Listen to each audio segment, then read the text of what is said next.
Good morning everybody. आज पनि मैले छिटो र मिठो आलुको परोठा लिएर आइसकेको छु। हजुरहरूले ट्राई गर्न सक्नुहुन्छ।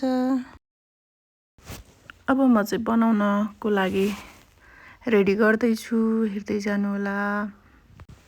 यसमा चाहिने जति सबै कुराहरू एड गर्ने, त्यसपछि यसलाई मजाले मिक्स गर्ने, पानी अलिअलि राख्दै। त्यसपछि चाहिँ यसलाई मैले यतिको भइसकेपछि चाहिँ मैले 10 देखि 15 मिनट जति चाहिँ छोपेर मजाले भिज्नको लागि राखिदिन्छु। त्यसपछि हाम्रो यस्तो भयो।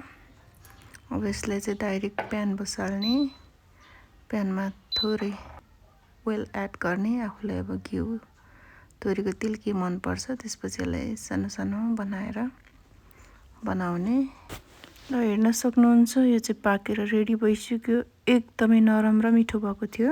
यो चाहिँ मैले आटा र उसिनेको आलुबाट बनाएको हो।